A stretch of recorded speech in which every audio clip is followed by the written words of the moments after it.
there, we're your IP consultants. This is about to be highly indulgent, so sit back and unpack your anticonvulsants, and we'll tell you where to shove your Stanleys and Vulcans. We'll use this device for unsolicited advice. You didn't ask us for it, but you can't beat the price. We offer up our services from the US to Sweden. We're your IP consultants, Vincent and Ian.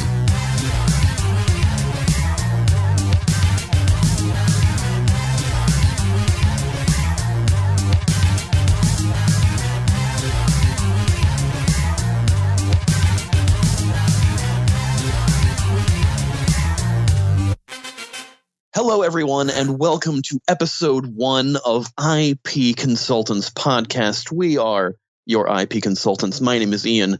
His name is Vincent. Say hello, Vincent. Hello. Yes. I'm sorry. I like saying things directly.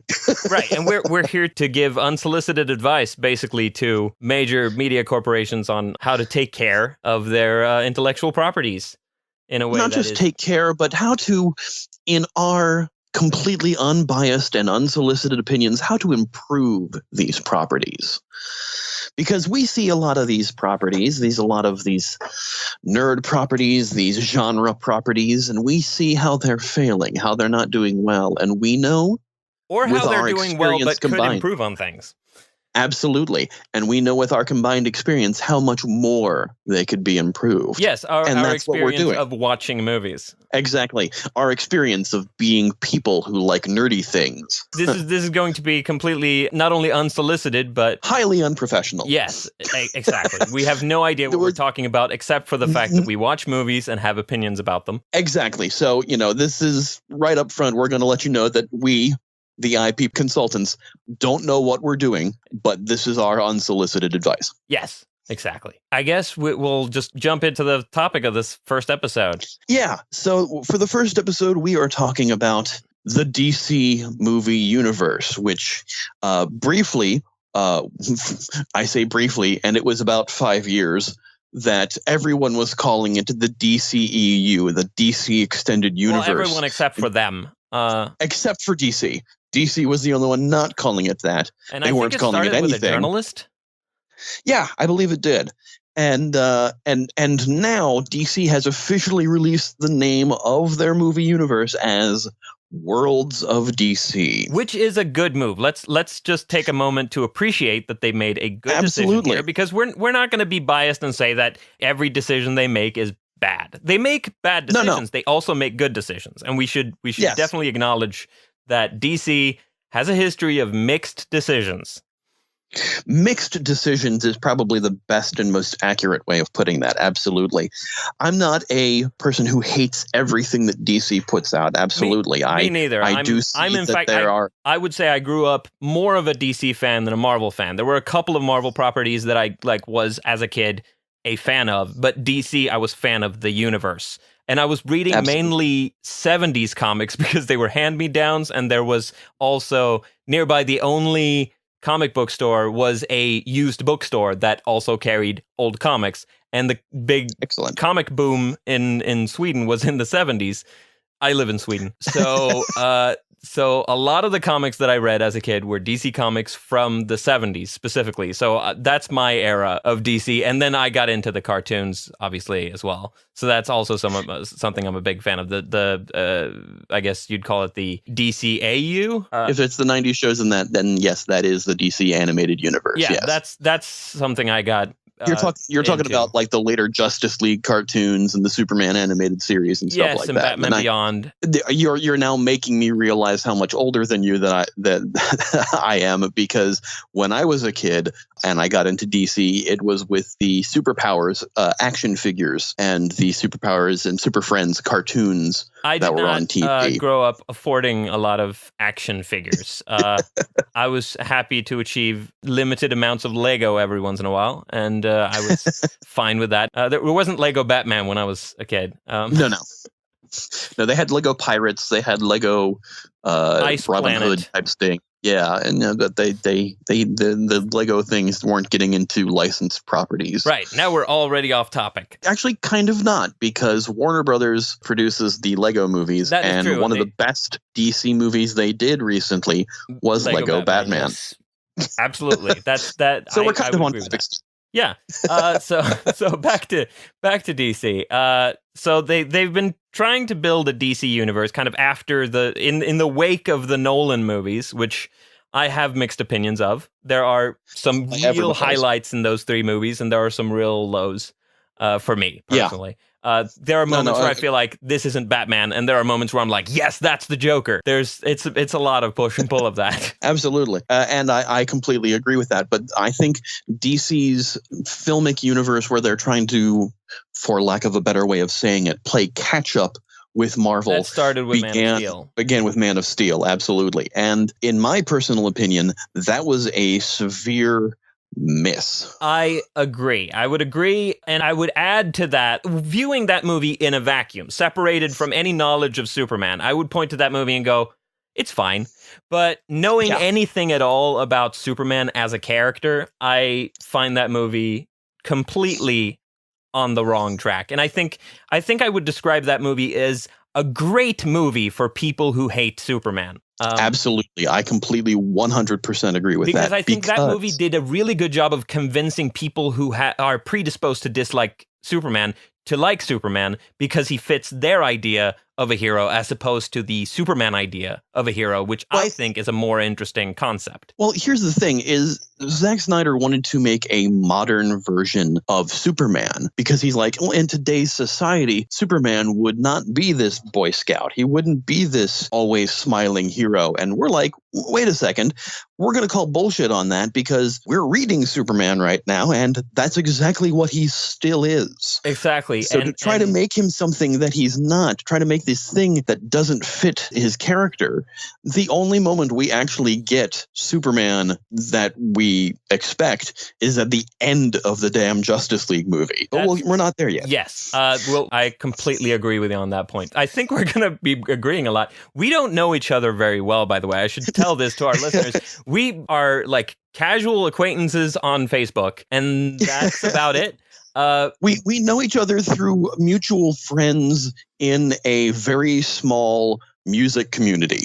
Yes, because we're both musicians of a kind, and we both realize that we have an affinity for a lot of pop culture. And Vincent came to me and said, "Hey, I have this idea for a podcast," and I'm like, "I'm totally game." So here we are. But anyway, enough backstory on us. So I would say that the key moments in Man of Steel where it falls apart is one. I mean, this is, when I say one, I mean in order of appearance, not in order of importance. Things wrong. I would say the first thing that's wrong with Man of Steel is the look of it. It's very dark. It's very blue. It's so oversaturated. They drain the color out of everything. Saturated. Yeah, that's what I meant. It's grayish blue and dark, and it feels like it's cold. And even scenes where you need some warm light, and where it would make perfect sense for there to be warm light, it's like, nope, it's dark and cold. And Zack Snyder wanted to make Superman Batman. Yeah, and that's the mistake. You can't make that character grimdark. It doesn't work.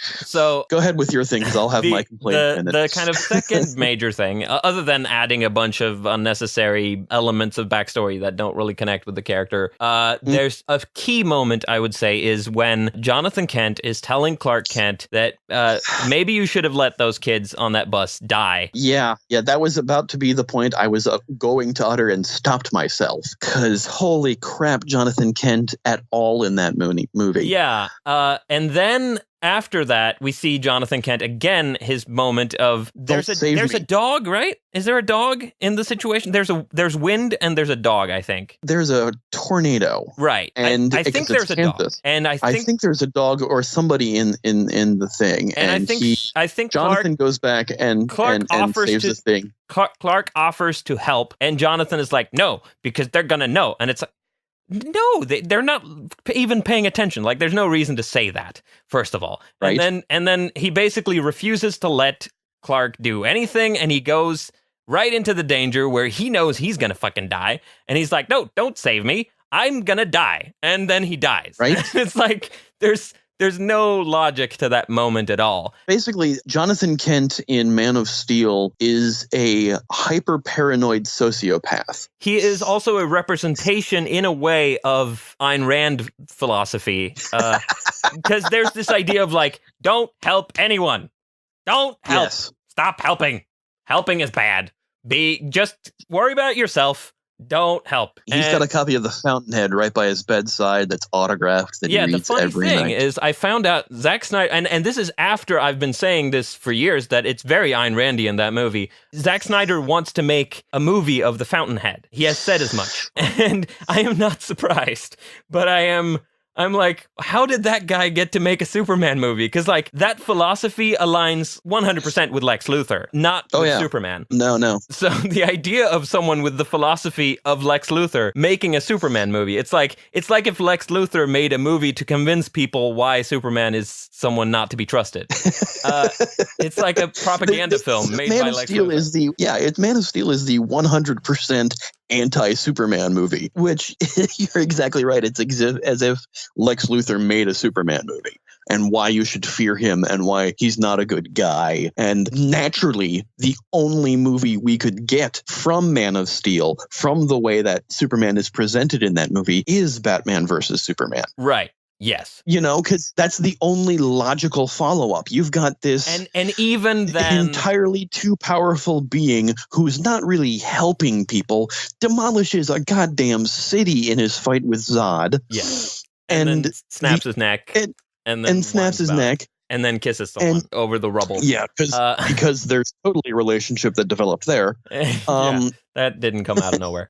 So the only logical movie you can have after that steaming pile is Batman versus Superman. And yet, and still, that movie managed to not make any sense at all. Even with that setup of like, okay, with this mess of a movie, let's build a Batman v Superman. Like, you could build that on top of that. It wouldn't be Superman in any meaningful sense, but you could still do Batman in a meaningful sense going up against that version of Superman. And he proceeds to fuck up Batman as well. Not as badly, though, I don't feel. I feel badly because there are a couple of key things that he does. One is killing people. Two is using guns. And those are the two things that Batman doesn't do. Straight up murder is definitely, but I think and also not this movie kind of validates it a little bit in that it's Batman past his prime to a point where he's like, screw it. You know what? You guys are not going to listen to me. I'm going to end up killing them.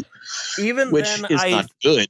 But I would say an example of a Batman who has been through what that Batman has been through and didn't end up being that person. There is, of course, the Red Hood storyline, which was turned into an animated film called Under the Red Hood, which is great with John DiMaggio as Joker. Yes, and Bruce Greenwood as Batman, and I believe Nightwing was played by Neil Patrick Harris. Eckel. No, Jensen played. Jensen Eckel.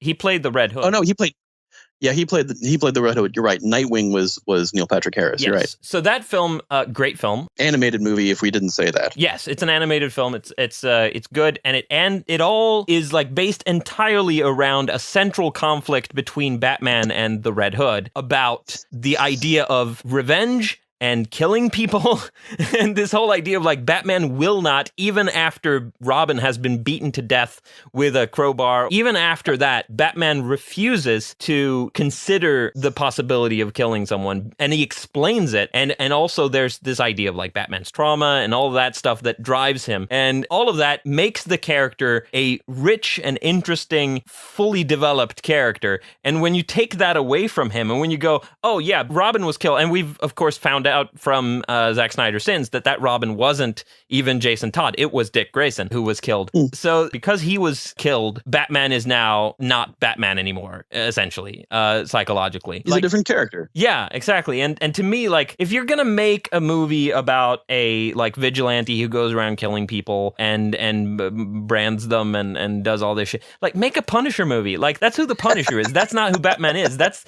why we have different characters. Of course, the Punisher is not a DC character, and Zack Snyder was working for DC, and DC were trying to make a Batman movie and blah, blah, blah. But like, invent a new character then, or pick any Punisher-like character who might exist in the DC universe, because I'm sure there are tons that I'm not even thinking of. But the reason they did that was twofold. Number one, it was the whole point of trying to make what they felt was a logical follow-up to Man of Steel, because they wanted Man of Steel to be part of this quote-unquote franchise that they were building. And two, they're trying to get everyone together to make a Justice League movie. Right. And so they're trying to cram everything into 3 movies as fast as possible, and this so was that they can catch up to Marvel's production. And there was such a thing they could have done at this point, which is because they've established such a non-Superman Superman, what they could have done was I don't know if you're familiar enough with the Justice League cartoon to remember the episode A Better World, I think it was called. I think it was a 2-parter. I'm not sure about that. It might have been just... I watched Batman and Superman, and I actually never really watched much of the Justice League cartoon. Oh, it's a great show. Oh, I keep hearing it's a great show. It's just something that slipped by me. So I would say Batman in Justice League, I mean the cartoon Justice League and Justice League Unlimited, is even more fully developed than in Batman the Animated Series, I would say, because there's more of an arc and stuff.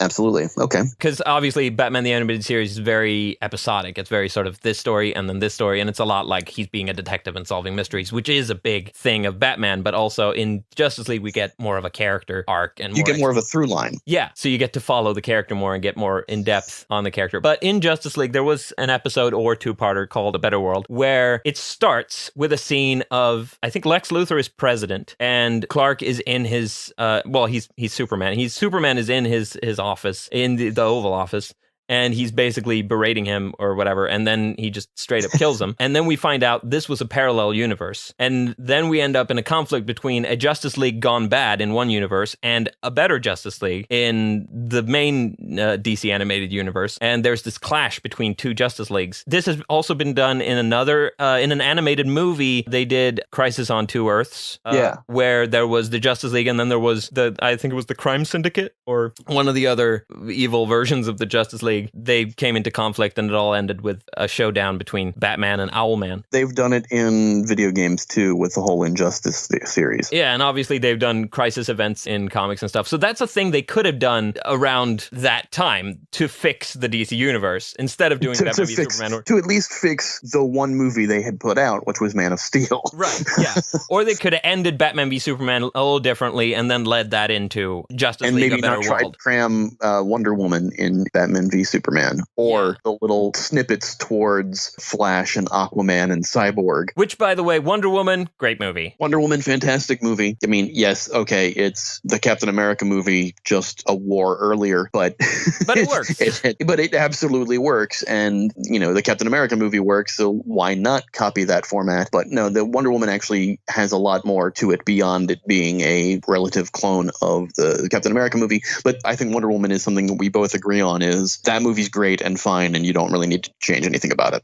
Yeah, no, I've definitely heard other than the CG third act. Yeah, there's some stuff in the third act, but I think the movie sort of does enough with it. It's fine. I don't think you need. Yeah, exactly. It's not like it needs fixing. It's like, yeah, it's not a perfect third act, but it's fine. And I like the conversation between Wonder Woman and, was it Ares? Ares with his still human mustache. Yeah, I would actually have preferred him in his full human form the whole time. I thought making him a big knight in shining armor, or non-shining wrinkly armor, I think that kind of diminished the character a bit, because he's a god. He doesn't need to look like that. Like, he could just look like the guy with the mustache. It's fine. That to me is more interesting visually. Well, I think they kind of wanted to give him sort of his quote unquote classic comic look. Right. And Ares in the comics is super armored up, but he's also not like, all of that. You could have done that a little bit more practically and not made it all CG, which made it look like I'm watching the end of a video game. Yeah. But again, these are minor issues. Minor quibbles. Nothing that really ruins the movie. I really like the movie. Exactly. And then, of course, Suicide Squad was just a mess. Here's the thing that is an unpopular opinion. I recognize that Suicide Squad is a mess of a movie. I still have fun with it. I still find it enjoyable. I don't find it good. I didn't find it enjoyable, but I didn't find it to be an insult to its own concept the way Man of Steel and Batman v Superman were. That movie has 4 different openings. Yeah, 4 different character intros for each character, and it rushes through them. And yet somehow still rushes through them.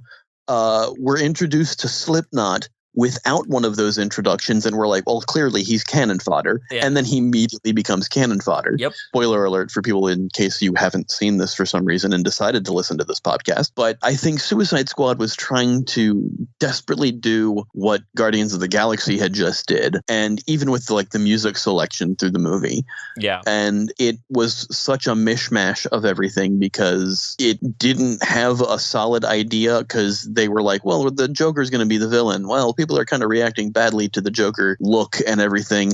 Maybe we'll make the Enchantress the villain instead. And it fell apart. But at the same time, there are still some characterizations in that are quality. And I think that's more because of the actors behind it. Harley Quinn and Deadshot are really the only fleshed out characters in the movie. And it shows because you actually kind of are interested in them. Yeah, as much as I'm not a fan of the idea of Harley Quinn without the Harlequin hat, yeah. Setting that aside, I thought the characterizations of Harley and Deadshot were fine. Yeah, exactly. Not really anything offensive to me as a comic book fan or cartoon fan. Likewise.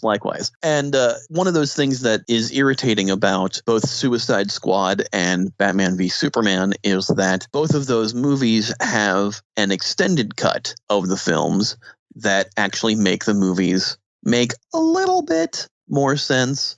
Not I've a lot. only seen the extended cut of Batman v Superman, and I hated it. Well, so I can only imagine how bad this shorter cut was. The shorter cut absolutely makes very little sense because, say, for example, in the scene where Superman finally realizes that the wheelchair is a bomb and everything blows up, and in the extended cut, he sticks around a little bit and starts helping people out of there and rescuing people like Superman would. In the theatrical cut, the place blows up and he flies away immediately. Please, audience, note the amount of hang time between what I said and Vincent's reaction. Yeah, so moving on.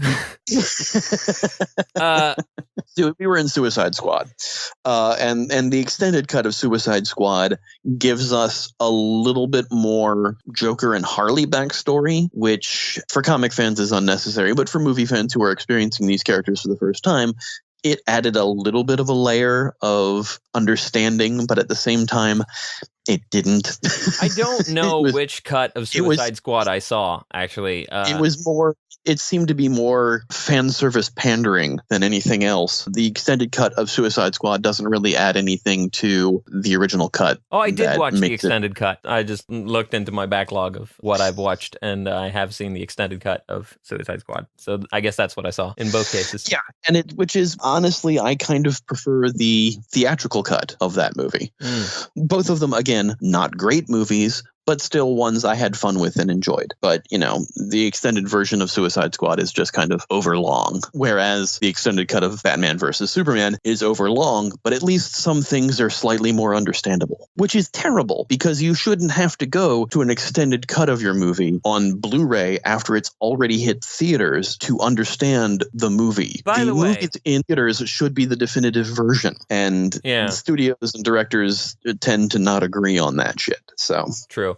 I have a question, glossary-wise, because this is something that's going to come up a lot when we start talking about reboots and prequels and spin-offs and legacy and all of these terms that are going to come up. Yes. What is the opposite of an extended cut? Is it a pixie cut?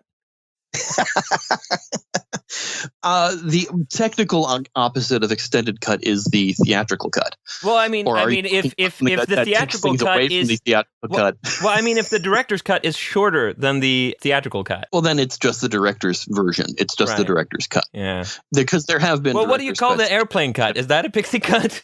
You call it the airplane cut, right? I don't think I'm really trying to make pixie cut a thing, but it's not going to happen. I think really the only thing that you can call a pixie cut would be the director's cut of a Tinkerbell movie. True. I'll buy that. Well, I mean, I won't buy a director's cut of a they won't Tinkerbell purchase movie that. unless it's unless somebody comes around and just makes a really good Tinkerbell movie. Then maybe, but that has not happened as of yet, or as far as I know. I don't know. Have they been making Tinkerbell movies this whole time and I haven't seen them and they're great? They are direct to video and they are animated, and I haven't watched them. Those are not deal breakers for me. Part. I watch a lot of direct to video animated DC movies, which I've enjoyed. I'm not saying they're deal breakers. I'm just saying that's the only way they've been released. They've been making lots of Tinkerbell movies, right? And none of them have been theatrical. They are just straight to video. Maybe I should look into those, and we'll do an episode on Tinkerbell movies and what they should do. We'll leave that one up to the audience at the end of the show. Because I don't want to do Tinkerbell, and now that I've said that, they're going to vote for that. Right. Cool. All right. But anyway, are we still on Suicide Squad? I think we're done with Suicide Squad. Okay, so after Suicide Squad was Wonder Woman, which we've pretty much covered in that they nailed it. There were a couple of minor issues, nothing major, nothing that needs fixing, really. Exactly. Right. And then after Wonder Woman was Justice League. I would classify Justice League as a course correction that sort of worked, but it's like... course correction that happens during the movie. Yeah. It's because of the previous movies. It's covered in Scotch tape. I enjoyed Justice League, but the entire time I was acknowledging that I'm watching a movie covered in Scotch tape. It's okay. It's very easy to tell. What scenes were directed by Zack Snyder and what scenes were directed by Joss Whedon. Yeah, it's also certain moments are very clear that they were written by Joss Whedon because they have certain Whedonisms both in dialogue and in morality. I would say there's some moral philosophy in there that, there are a couple of moments that I would say are Joss Whedon moments to a fault, and there are a couple of moments that I would say are definitely needed Joss Whedon moments. I happen to be someone who really typically appreciates the work of Joss Whedon, but acknowledges that he's not perfect. He has shortcomings. He has hang-ups. He has personal issues. But I think he's problematic in many more ways than can be expressed in a single podcast. Right. But I do enjoy a lot of Joss Whedon's work. I would consider myself a fan with caveats. Fan with caveats works for me as well. There are a couple of moments that I would say are extremely Whedon-y that are extremely good. One of those moments that I just would say like is the most DC moment in one of these movies except for Wonder Woman so far. Like one of the DCest moments in any of the Zack Snyder DC movies, so to speak, would be when the Flash says to Batman, "But I'm not a hero." And then Batman says, save one person. And then the Flash says, and then what? And then Batman says, and then you'll know. That moment is extremely Joss Whedon. And it's extremely... Very much so. And it's extreme. It's like, that's 100%. That's what Batman would say in that moment. That's what this version of the Flash... I'm by that this young Flash would say this. This is because they finally had somebody writing it who understood the character. Yeah. Like that moment to me is the most important moment in that movie, or one of the most important moments in that movie, possibly certainly the most memorable for me. In that I remember the lines probably word for word. I love that moment. It is to me... Oh, it's great. Definitely one of the highlights of the DC Snyderverse so far. So here's the thing. I saw Justice League in theaters and I saw it by myself because A, no one would go with me, and B, I have this serious affliction where if it's based on a comic book, I have to see it. Right. It's just what I do. I have a similar affliction, although I've managed to miss a few things. Typically, I either go see it or I watch it later. And this one I watched a little later.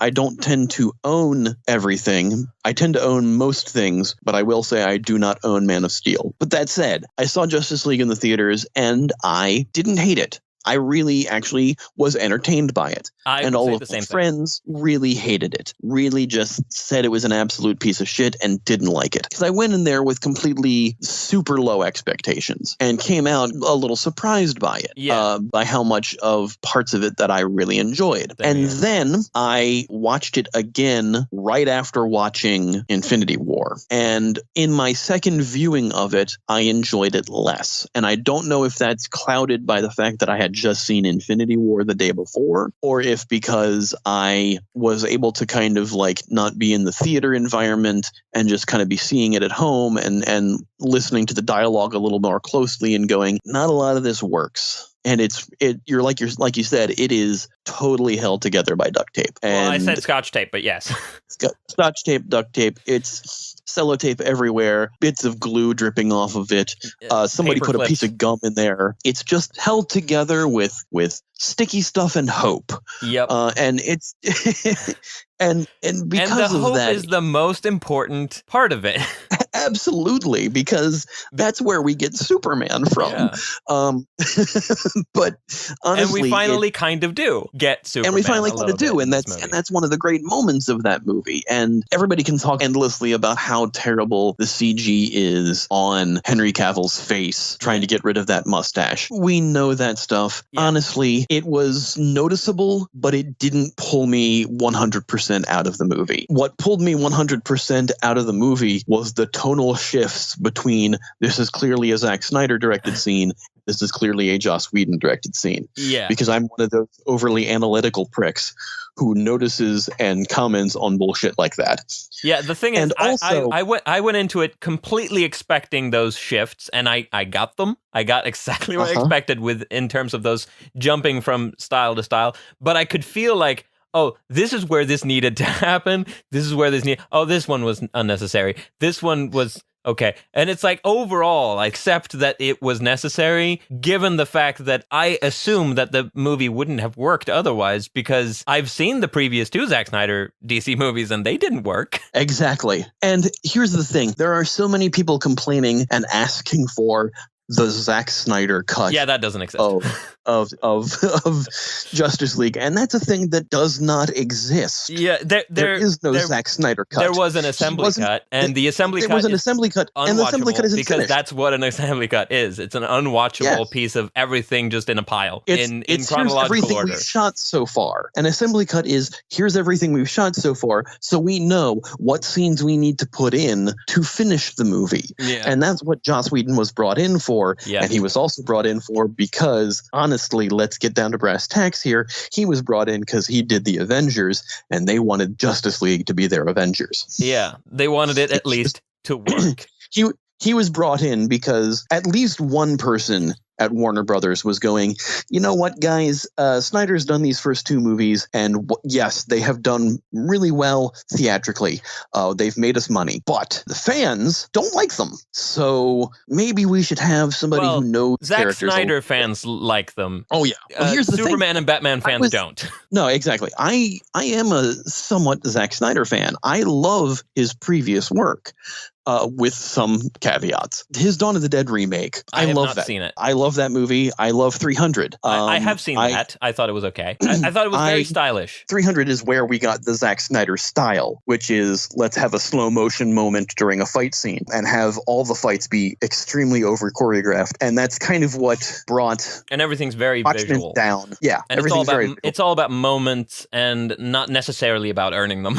Exactly. And that's what brought Watchmen down. And I enjoy Watchmen. I actually prefer the ending of the movie to the comics slightly, only because the movie doesn't earn the comic ending. Right. I have not seen it. The comic ending makes sense for the comic. The movie ending makes sense for the movie because we don't have the overarching layer of the Black Freighter comics. I did not watch Watchmen, and the reason isn't because of Zack Snyder, because at the time I'd seen 300. I thought it was fine. I didn't have a problem with Zack Snyder at the time, but I didn't watch Watchmen because I had read Watchmen, and my thought was, yeah, I don't need a movie of that. It's fine as a comic. Like I don't really need that in a different medium, because I felt like it used the medium to such an extent that, like, if you're gonna make a movie that even comes close to doing what Watchmen did for comics, you got to make a movie that does for movies what it did for comics. And in order to do that, you can't really make Watchmen. Like, it's got to be something else. Yeah. So the Watchmen of movies would be a movie built around the concept of what a movie is, and not built around like it doesn't, to me, the idea of a Watchmen movie is just nonsense. Like I didn't watch it. And for that even reason. A Watchmen series, which they are doing. Yeah. And isn't it Damon Lindelof doing it? Yeah. Yeah. Damon Lindelof is a writer I have thoughts about. And I'm sure we'll get into it. But this is side DC. We're getting off topic once again that's here. Vertigo. But anyway, regardless, I had been a fan of Zack Snyder prior to his DC workings, and his DC workings have made me not a fan of his. Yeah, and I would say that something similar happened for me with David Goyer. Because I used to think like, oh, David Goyer's got some credits on some things I find fine or good or even great in a couple of cases. But then it became more and more clear to me through both his continued work with DC and his statements that this is not a person I like. I just don't like. It's not a person I like. It's not a person who actually likes comic books, which we should have realized. Or fans of comic books. Or fans of comic books, which we should have realized with Blade 3. I did not see Blade 3. I did not see Blade 1. I've been meaning to watch the Blade movies, but now that I don't like David Goyer, I find myself less. Well, here's the thing. Blade 1 and 2 are fantastic movies. Blade 3 is if you like watching train wrecks. Well, sometimes I do. Blade 3 is... I did watch Blade, the series, which was also David Goyer, I think. Yeah, I have the DVD of that over here, which I've not watched all of. But yeah, with Sticky Fingers as Blade. Yeah, I would characterize David Goyer as he's capable of writing scenes, and even constructing plots and all that stuff, but there's never any like meaning to it. It's just like, oh, this is cool. Wouldn't it be cool? Yeah, that's exactly what it is. All it is this will look cool. This will be a cool scene. And the beauty of the tragedy of Blade Trinity is the fact that the movie is imploding from inside. Well, that sounds like an interesting movie. If you know the backstory of Blade Trinity, it makes it a lot more watchable.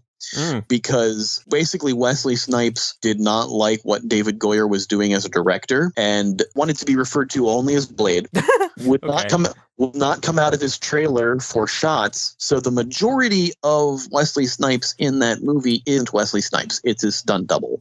That's why you remember hearing about him not wanting to come out of his trailer. That sounds familiar. Yeah, he basically sat in his trailer and smoked weed most of the filming, which only made him more paranoid about the director for some reason. So, yeah. So Patton Oswalt gives this great story behind the making of Blade Trinity. And if you watch that movie without knowing this, you're like, wow, Blade's kind of barely in this. And then you watch that movie knowing the backstory and you're like, oh shit, now I'm just going to sit here and point out which are actually Wesley Snipes and which are actually the stunt double, because there's barely any close-ups. And Ryan Reynolds in that movie as Solomon King is basically auditioning to be Deadpool. Yeah, that's also what I heard. He was doing that role and somebody basically came up to him and went, hey, you should be playing Deadpool. I think it might even have been David Goyer. I believe it was. And gave him Deadpool. Thanks, David Goyer, for doing one good thing. At least we got that from it, but he's basically playing him in Blade as Solomon King, which is not that character at all, but very Ryan Reynolds. But that's Marvel.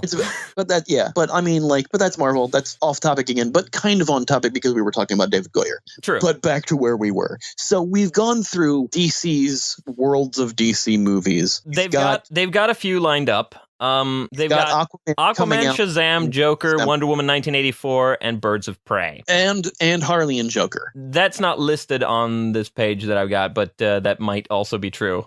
We never really know with DC because they keep putting things on the slate and taking things off the slate and putting things on the slate and taking things off. And one moment they've got Henry Cavill and one moment they don't. And then they got him and then they maybe don't.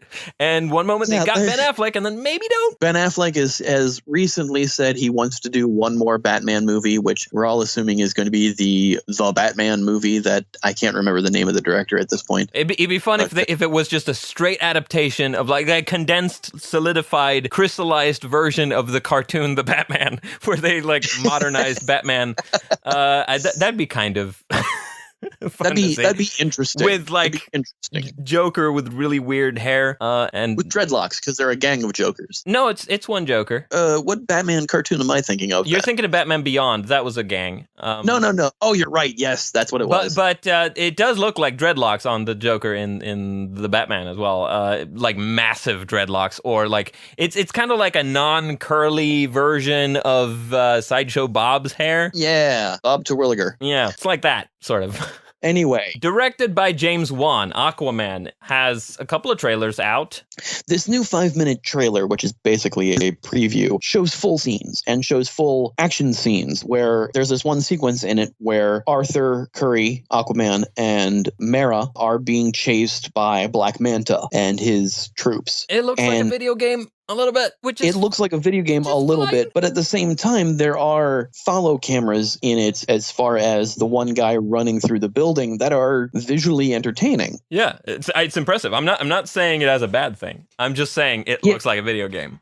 There are heavily CG moments in it that make like you're watching a video game, but at least you're watching an entertaining video game. Yeah. And I think with this, it doesn't look like a spectacular movie, but it definitely looks like a step in the right direction movie. It looks fine. It looks fun. It looks like it'll be an adventure. I don't have hugely high expectations of Aquaman. I expect to go see it and be like, this is a good time. Yeah, I expect to be pleasantly not surprised, but entertained. Expecting to be surprised is a weird thing. Yeah. And then there's Shazam in April. Which is, it seems to be more of a family film, which is a good move. It's something that maybe should have especially thought for of that with character. Superman. Absolutely. But they were like, hey, the Nolan movies were very adult. Let's make Superman that way. And that's why it crapped. Yeah. But Shazam, apparently, at least in the trailer, is somewhat set in the same universe because there are marks of Batman and Superman and Wonder Woman in the trailer. Yes. It's kind of there, but it definitely looks like a way more fun movie. It also looks like they are taking the storyline directly from the New 52 iteration of the character. Yeah, I've actually read the original, or maybe not the original. Maybe it was the first DC reboot of Captain Marvel. We should clarify for uninitiated listeners that the character now known as Shazam used to be known as Captain Marvel. There's a long, complicated history of DC's Captain Marvel versus Marvel's Captain Marvel. Yeah. Yeah, Marvel has had multiple Captain Marvels. They have had 3. And Shazam because there's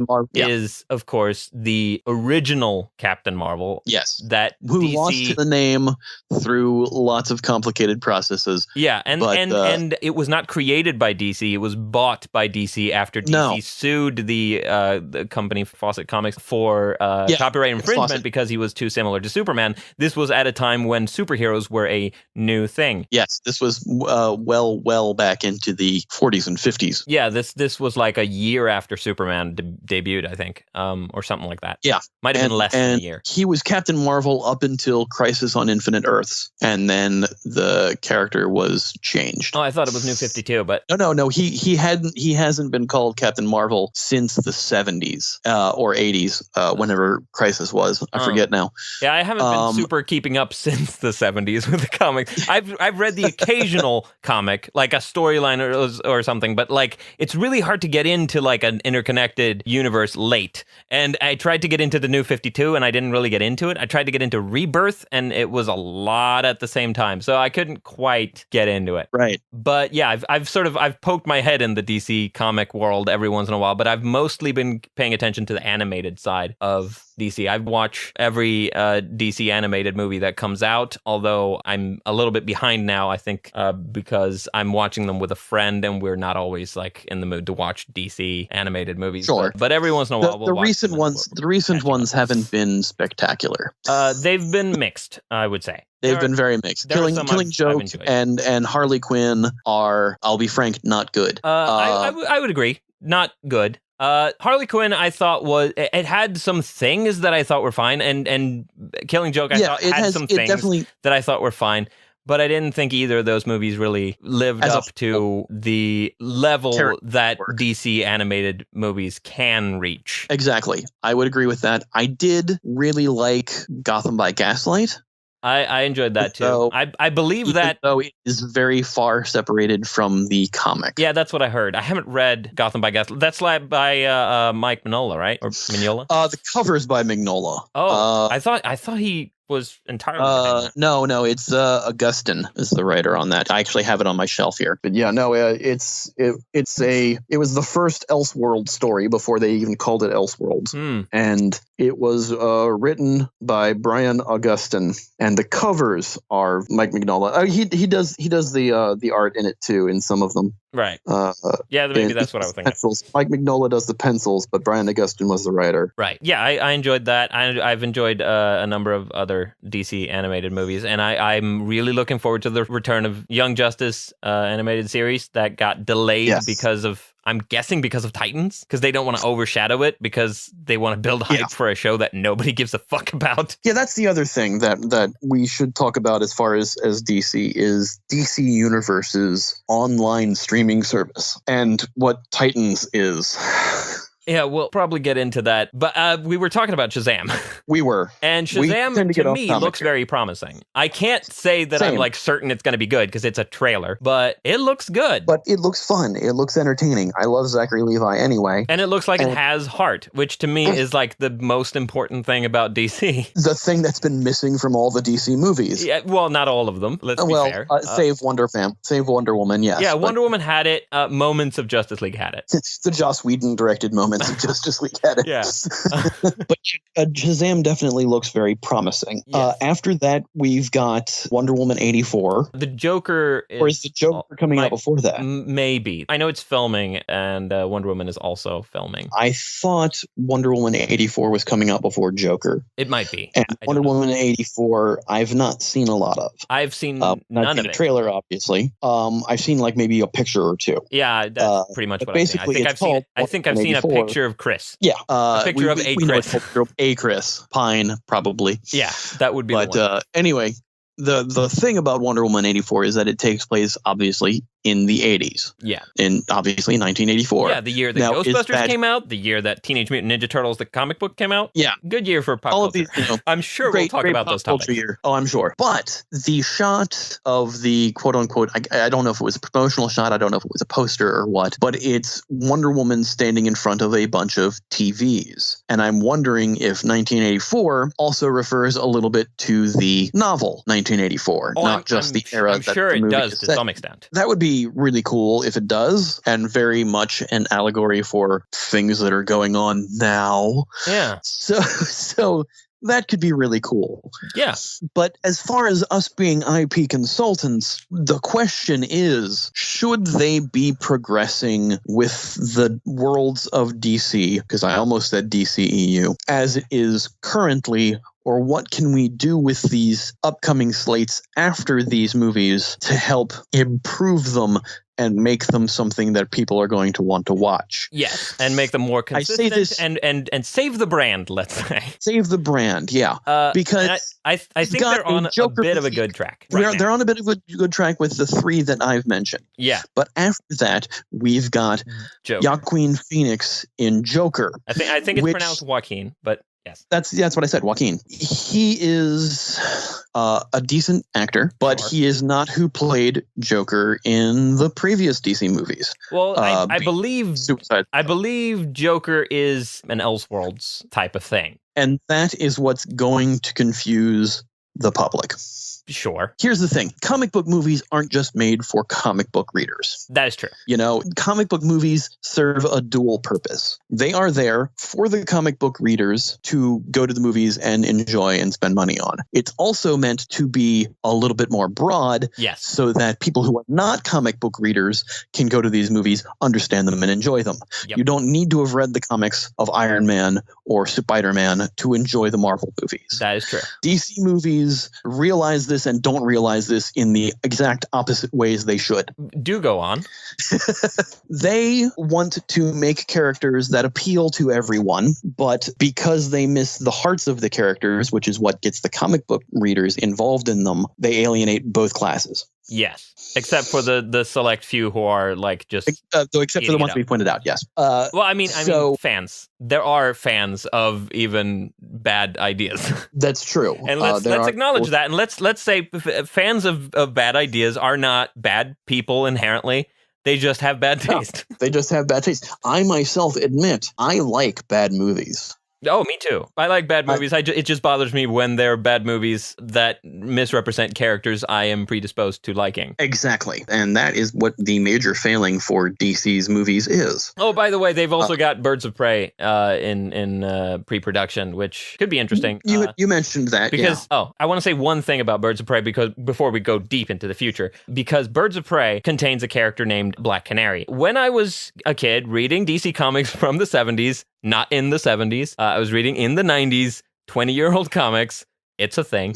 Because I was reading 70s DC, Wonder Woman was not a big presence in the Justice League in the 70s. She had her whole mod period where her comic was about, I don't know, fashion or something. So I didn't really know much about Wonder Woman growing up. I knew about a character named Black Canary. Black Canary was the primary female presence in the Justice League comics that I was reading before I got into the Justice League cartoon, which came later. I really would like to see that character done right. That's just a thing I would like to see. I've watched Arrow, and they have done like 3 different versions of Black Canary, none of which have really almost 4 different versions if you count the mother. No, I'm not the mother. I'm talking about Black Siren. Oh yeah. Well, that makes it 5 because obviously the mother is Dinah, who is the original Black Canary in the comics. Yes.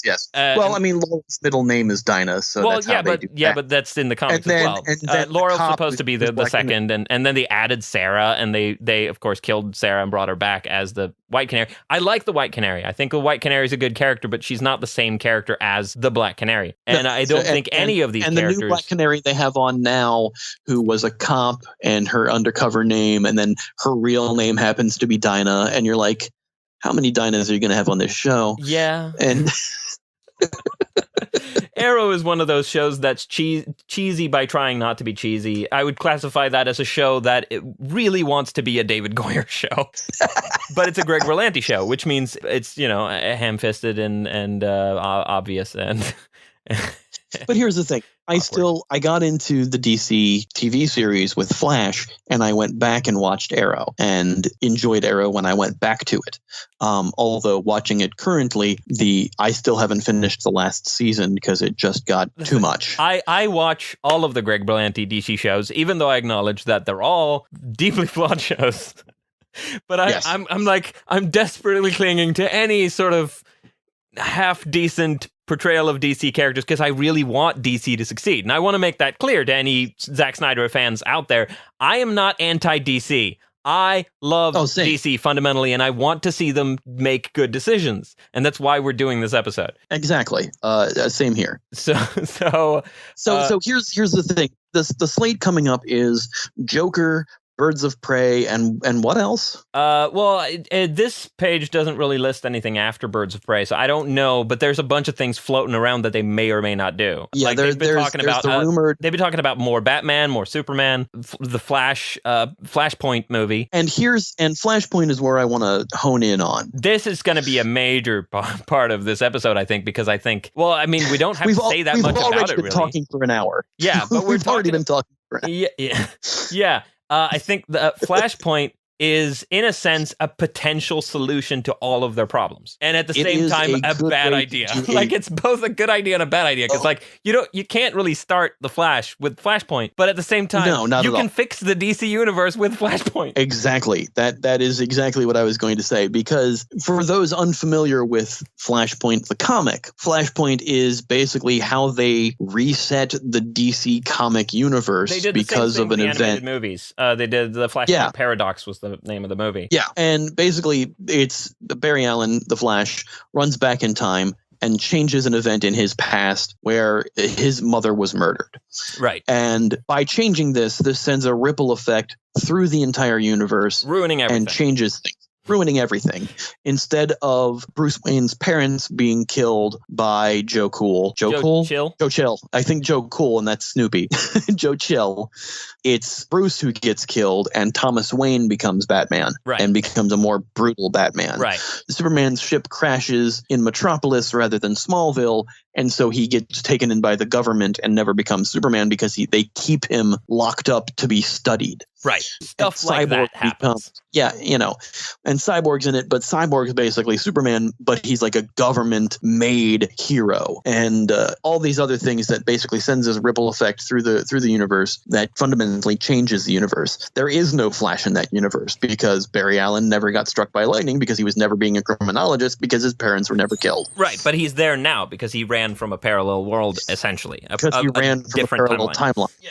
So the idea of using Flashpoint to sort of soft reboot the series while it's existing. Well, major spoiler alert, it ends with Flash running back and stopping himself from changing the timeline, and that sends smaller ripples which change stuff as well, but not as massively. Yes. And that's how you get a fixed DC universe. Yes, and that's kind of how we got first the New 52 and second Rebirth. Right. Because all of that was tied into Flashpoint in the comics.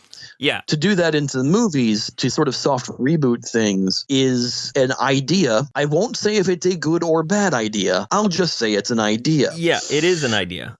It's not necessarily an idea that makes a whole lot of scientific sense. It's not necessarily an idea that has a lot of emotional impact, but it is an idea. Especially since we've only seen the Flash in one movie. Yeah. I mean, he was good to do this for the Flash's first movie before we really ever establish his character, because Justice League kind of like hints at his character, and he's very it's going to take a lot of setup in Act 1.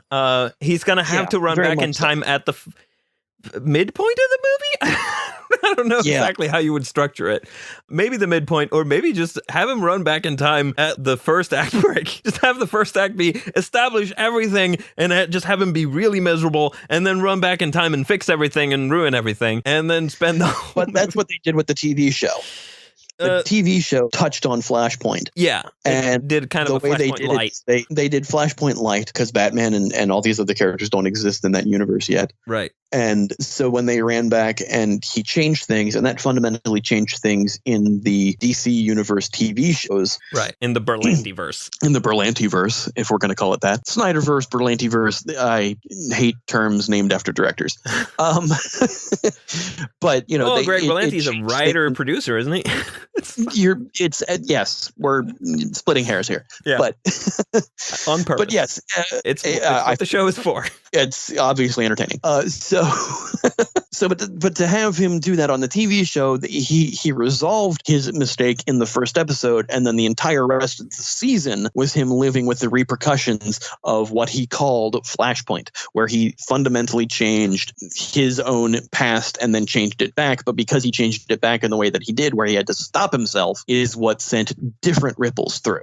Yes. And to do that in the movie without having 2 seasons of a setup of a character, have that be the first Flash movie, it isn't a great idea. Have that change that movie title. Don't let it be just Flashpoint or The Flash Flashpoint. Have it be Justice League Flashpoint. That's one way of doing it. Another way is just calling it The Flash and having Flashpoint be a plot point rather than the entire story. Have it be a plot point at the end of the movie. Near the end of the movie, I would say. At the end of the movie, the same way at the Venom was at the end of Spider-Man 3. At the climax of the movie. Yeah. Have it be a third act thing. Yeah. Not have it be like the climax of the movie as he runs back in time and then credits. Yeah, no it would be the big mistake that he's going to have to fix at the end. Yeah. The big mistake, the like trying to fix it, ruining it, and then fixing it. There is a certain thing of built into story structure there. Yeah, absolutely. If you don't call it Flashpoint, because if you call it Flashpoint, people are going to expect the entire movie to be that. Yeah, exactly. So it's like there's kind of it's a trade-off. You're either going to do Flashpoint or you're going to do The Flash and have Flashpoint be part of the story. Exactly. And honestly, we need the movie to be about the Flash. We need this character fleshed out. Yes. We need to see him becoming a hero. We need to see his life beyond his little shack that he lives in with his electronics, which is weird. And yeah, I don't entirely understand what that location was. Yeah, nobody does. I don't think they did. And having him not have friends and be awkward and humor that doesn't land. I thought some of it landed. Let's be some of it fair. landed. Don't get me wrong. Some of it landed, and honestly, the Flash is probably my favorite characters in Justice League. Yeah, and I thought he was a fairly decent portrayal of a superhero with possible Asperger's syndrome. Yes, but that said, that's not the Flash. True, it's a different take on the character. It's a take I can get behind. Same. I'm gonna say it's a character that I can enjoy watching. Yeah, I can accept it as a version of Barry Allen, even if it's not like point for point the exact same character as in the cartoon. And that's really what a lot of contention with a lot of these pop culture movies are. A lot of these comic book movies is that people are like, well, that's not how that character will act. No, because it's a different version. Now, saying that, we had already just said that about Superman. Yeah, but fundamentally.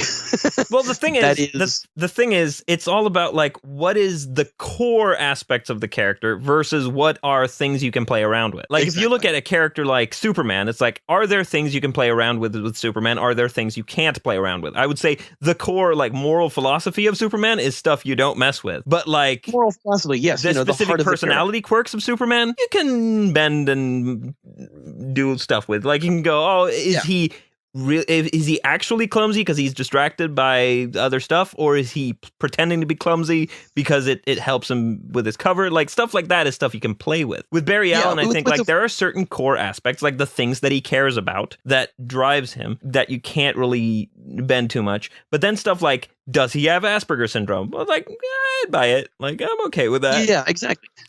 Because we don't, and the thing is, we don't get to see any of what drives Barry in Justice League because we barely get a hint of him wanting to do right because his dad was wrongly convicted for the murder of his mother. We get, with Billy Crudup playing his father, Henry Allen, we get a bare snippet of that, and there was also a deleted scene of him saving Iris. These are backstory things that they couldn't fit into Justice League because the movie was already overblown as it was. Yes. And these are the core elements of the character that they had there at least for him that makes it. Yes, it's the heart of the character. It's the purpose of the character, the things that you don't bend on. And having those made that believable for the version of it that they put out there. Yeah. And I think building on those is where the film needs to go if they actually end up doing a Flash film. Because Lord knows they've had 3 different directors all jump ship from a thing that I don't think even has a script yet. Yeah, that is alarming. And also on the page that I was looking at with the list of DC movies, it was not on there. Mm-hmm. So I guess it's possibly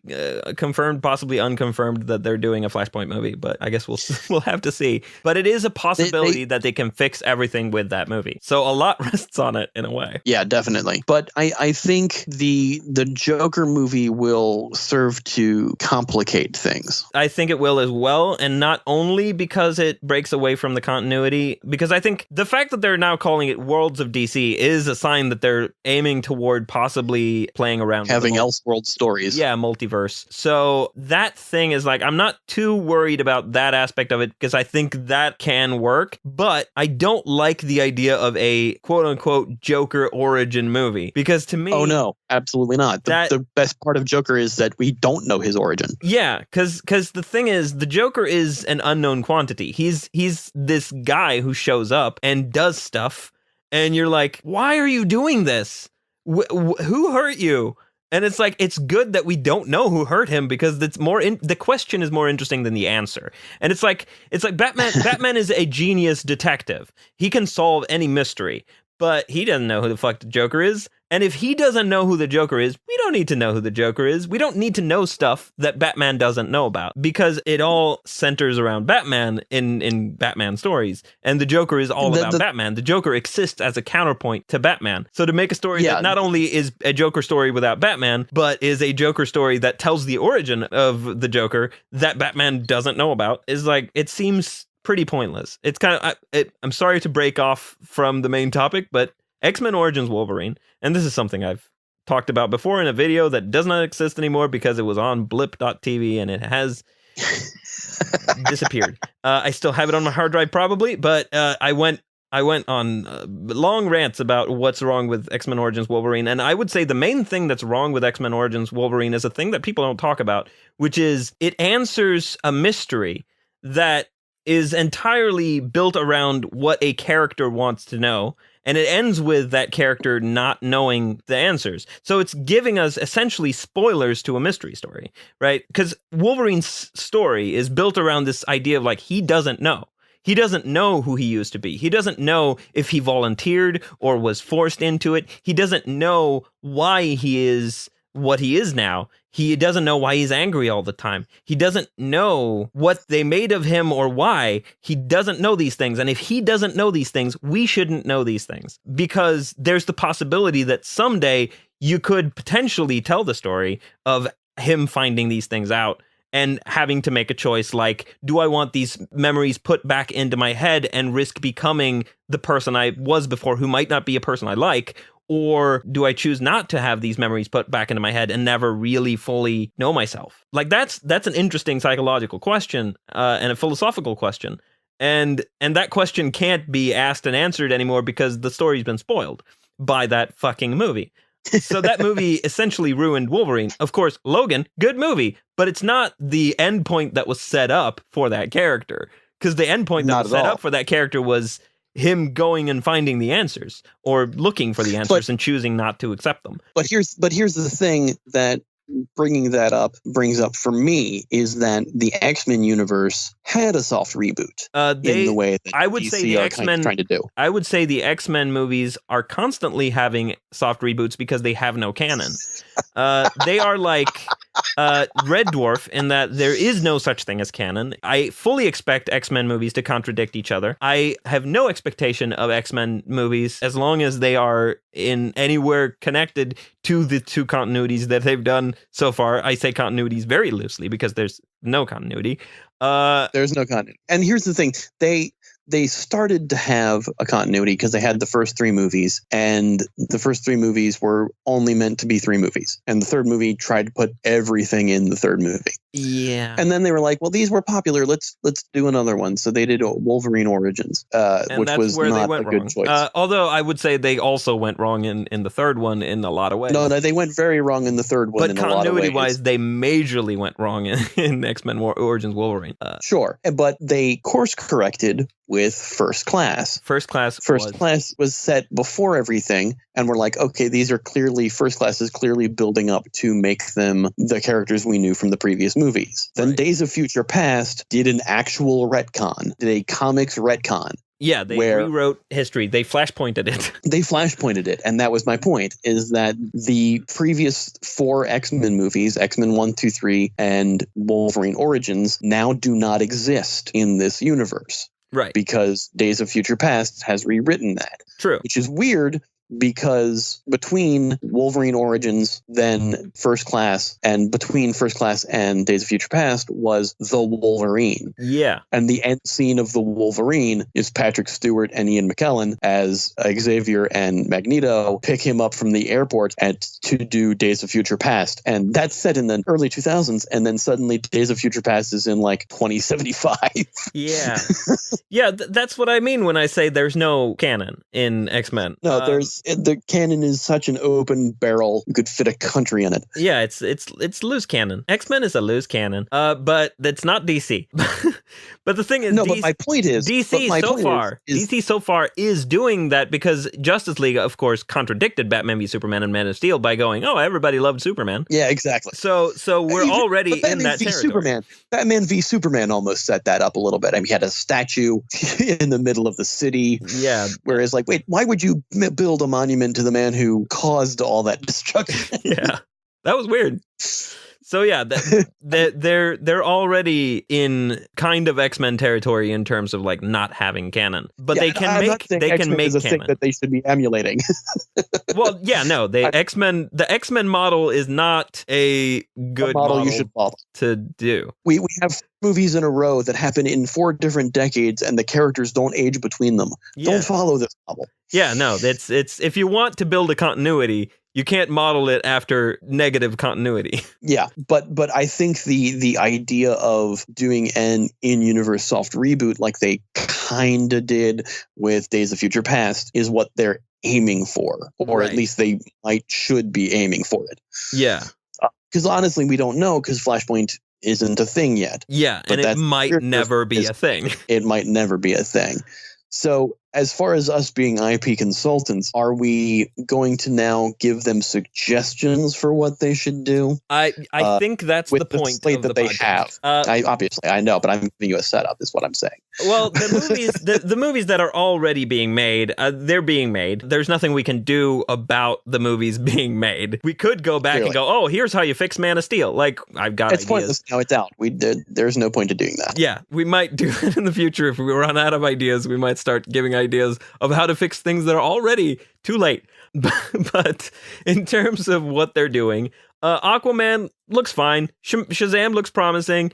Joker, bad idea, but let's ignore it. Wonder Woman 1984, I have fairly high hopes because, I mean, Patty Jenkins knows what she's doing. I trust her at this point. Birds of Prey, I have no idea what to expect of that, but I'm hoping for the best. In terms of... They've got full cast. Yeah, in terms of Flashpoint, they could do that. And if they do it well, it could work. It could work very well. It could fix everything. I would say on the list of things to do, I would list Flashpoint as an option. Although I would perhaps recommend either doing it as two movies and doing just The Flash and then Flashpoint, or doing The Flash with Flashpoint as a plot point later in the movie. Yeah, exactly. And not calling it Flashpoint because that's going to disappoint people who are looking for a Flashpoint movie. There's already a Flashpoint movie. It's called The Flashpoint Paradox. It's fine. But that's a different universe. That's their animated universe. Yes, it is. But in terms of like seeing that movie, in terms of seeing that story on screen, it exists. You can see that story on screen. Let's not call this Flashpoint, basically. Yeah, they can do that. That's an option. Another option is to really expand the multiverse and just go nuts with it. And just go, okay, here's a completely different Batman. Here's a completely different Superman. And just basically just throw everything at us and just go, let's just try shit. And then go, okay, now we have a good Superman. Now we have a good Batman. Let's do an Infinite Crisis event and just merge the universes that work and have this Superman and this Batman and this Wonder Woman and this Birds of Prey and just sort of have it be like, oh, yeah, now we have a solid DC universe. Like, that's a thing they could do. They could try everything and then do Crisis. They could do Flashpoint and just try to get everything right away. And here's the thing, even with Crisis, they could finally pull in the DC shows. They could. What a lot of people hated about what DC was doing initially is because they had a Green Arrow, they had a Flash, they had all these other characters. They had sort of a Green Arrow. They had a Flash. Yeah. Well, yeah, they had an arrow, not a green arrow, but they had an arrow. And to do these movies without those actors, after seeing people cross over in the Marvel stuff, only further upset and confused the public. Yeah. So maybe Crisis could pull those universes together and make everything cohesive. Yeah, I absolutely would like to see that. I would like to see if they do like an Infinite Crisis movie event, like a 2-movie event of Infinite Crisis. They could bring in Gotham. They could bring in. Well, I already Brave and the Bold Batman played live action by Dietrich Bader. By the way, Dietrich Bader is voicing Batman in the Harley Quinn animated series that's going to DC Universe. Yeah, I noticed that when I watched the trailer. I recognize his voice. Same here. Yeah, so I'm like, yeah, he's a solid comedy Batman. Yeah, which is a thing. Comedy Batman. Yeah, comedy Batman is a thing. And I would like to see like a live action comedy Batman TV show with like John Hamm or something.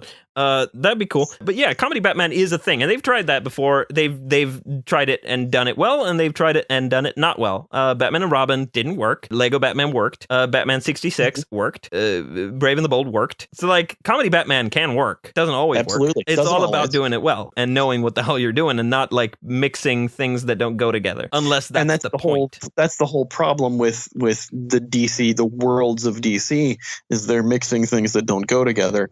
Yeah. And the thing is, do they lean into that or do they lean away from that? Because they could lean into that and just go nuts with it and just amp it up to like to the point where it circles back around. And just... Here's the thing. I think the best way to improve the DC movie universe is to not have the continuity. I think all these movies should just be standalone hero pictures. Yes, they're all DC, and yes, they should have the hints of, yeah, okay, by the way, you know, Flash is 2 cities over, or Batman's in Gotham, etc. But not having cameos in those movies, just hints at them, because that's what they're doing with Shazam. They couldn't get Henry Cavill to do a Superman cameo in that movie, but there are items. There's a Batman article, or somebody has no, found I think a it's a Batarang. Superman article. It's a Superman article, and they found a Batarang. And an Aquaman shirt. I don't know who makes the Aquaman shirts in universe. Like, I want to know what t-shirt company was like, yeah, this guy who was in this one place this one time when stuff was happening, it's Warner Brothers. Warner Brothers exists in the Warner Brothers universe. And they make Aquaman shirts. They apparently make Aquaman shirts. Okay. So, yeah. Because that confused me a little having bit. Having the hints to those things is better than having the cameos, because you're like, oh, that's a nod. That just makes us know that they exist in the same universe. Yeah. Well, having a Justice League movie after all of those things, just having those movies just exist as movies so that you don't need to see all these other films to understand what the fuck is going on in this movie. Yeah, I mean, if we're talking like a hard reboot from the start, you start off with, like, you know, you got your Wonder Woman and your Superman and your Batman, and you get those right, and you do your maybe a Black Canary movie, because no, I'm saying not even doing those yet, because of what's already come out. We've got, let's just say that the things that have come out before, those are the things that came out before. Where Aquaman is just, let's just start it again with Aquaman and Shazam, and they have things that point to things that have happened, but we're not going to delve into them. Wonder Woman 84 is clearly a sequel to the previous Wonder Woman movie. Yes. But okay, that's fine. That's great. You can see the previous Wonder Woman movie, and there's not really anything in that movie that makes you go, are these other movies things I have to see? No, you don't have to see them. You can enjoy Wonder Woman without seeing Batman versus Superman. Right. So, you know, let's let these movies stand as their own movies. I absolutely agree with that. However, I will also add that there is a question that arises eventually, which is, once you've done all these movies that work, like once you've done, like, oh yeah, we've done 2 Wonder Woman movies that worked great. We've done a Shazam movie, worked great. We've done Aquaman, people loved it. We've done The Flash, and it wasn't Flashpoint. It was just a good Flash movie with the same Flash from the Justice League movie, but we didn't reference the Flash movie. Like, once you've done all that. Exactly. And after doing all that, then do The Batman, and then do a movie, not Man of Steel 2, do Superman. Yeah, do these characters the right way, right, ignoring the previous movies. That's what they did with Highlander 3. They ignored Highlander 2 because it was a piece of shit. Yeah, the thing I was getting to is, when you get to that point and then you go, okay, now we can do a Justice League movie, then you have to ask yourself, well, there was already a Justice League movie. Do we pretend that didn't happen, or do we in universe erase it from continuity, or do we do parallel universe jiggery pokery to make it so that it makes sense? Like, there are options to how to make things make sense. I think the only way to make it make sense is to completely ignore it. To just ignore it until people forget it. Ignore until it goes away. Exactly.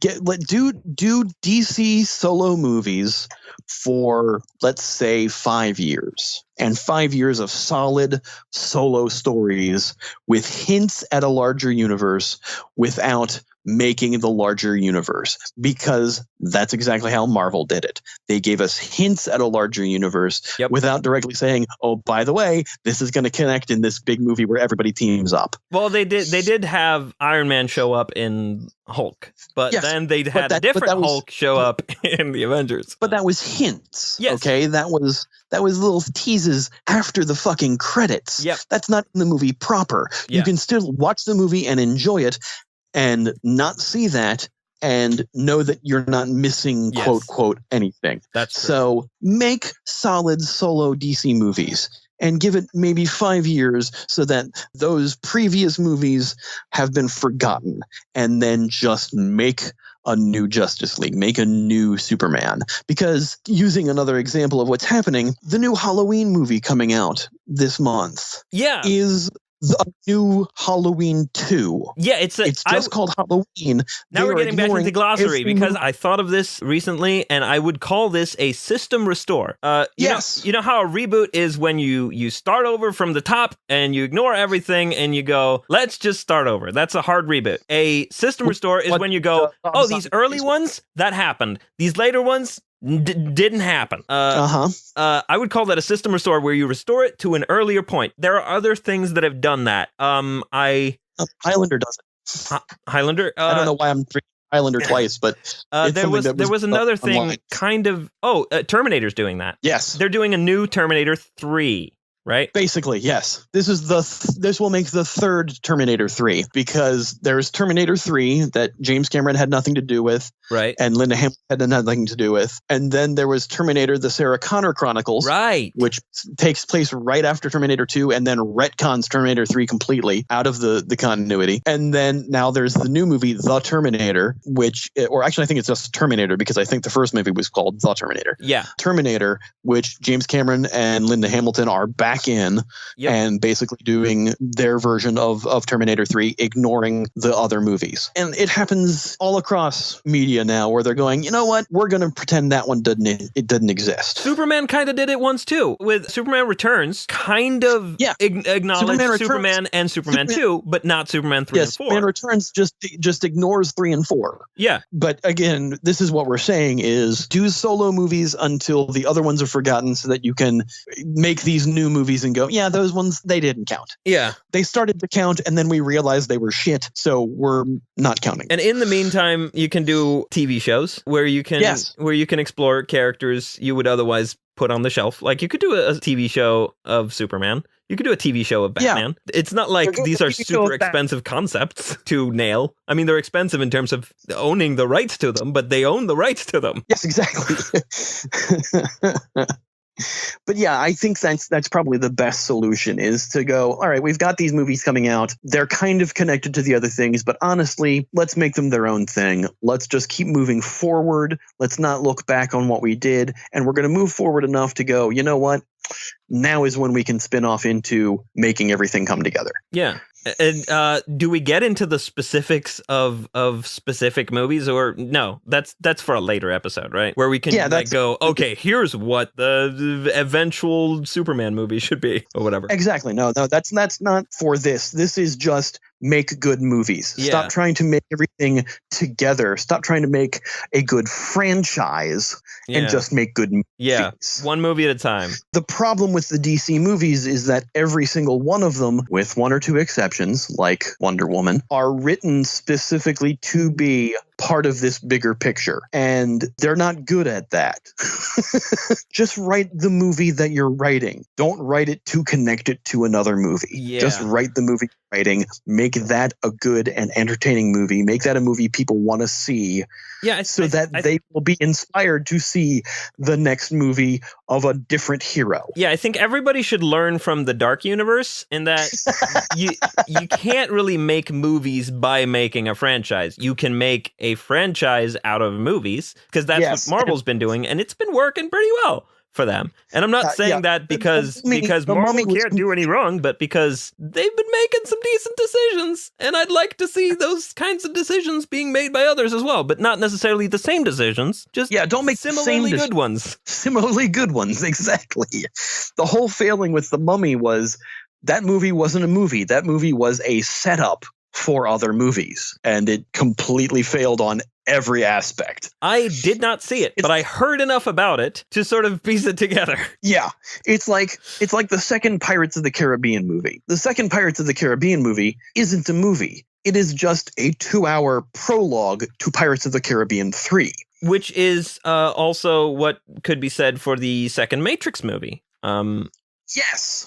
And in a way, I think prologue to the other movie. Yeah, I think in a way that could also be said about the second Star Wars movie if you stretch it a little bit, although that was better executed than a lot of other examples. Execute. But yes, basically what we're saying is stop trying to make everything connected. Just make good movies and then connect them. Because if you lay the groundwork of hints rather than blatant in-your-face neon signs. I think the key is making things connectable rather than connected. Exactly. You can't really start out with the connection. You got to start out with making a good movie that could potentially be connected to other things. So when you make a new, let's say, Batman movie, you go, okay, let's make sure we get Batman right so that longtime fans of different versions of Batman will understand that this is a recognizable character in terms of like, this is Batman in every sense of the word. And then you go, okay, so it takes place in a world that we are happy with and that works. And then you can go, okay, now he meets Superman. When you have a Superman who works, who is Superman in a recognizable sense, then you can go, oh, look, it's Batman and it's Superman, and they're super friends. Perfect. I absolutely 100% agree with that. And I think that's a good place for us to stop.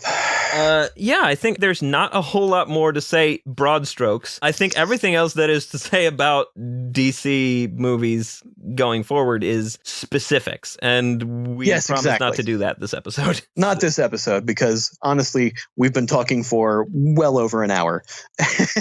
And I'm starting to lose my voice. So yes, we are your IP consultants. If you have a suggestion for something we should consult on, you can send us an email at ipconsultantspodcast@gmail.com, or you can hit us up on Twitter at ipconsultpod. We also have a Facebook page, which is IP Consultants Podcast. You can search for it by facebook.com/ipconsultpod. I have been Ian. And I've been Vincent. And we are your IP consultants. Tune in next episode. Thanks very much. Bye. Yeah.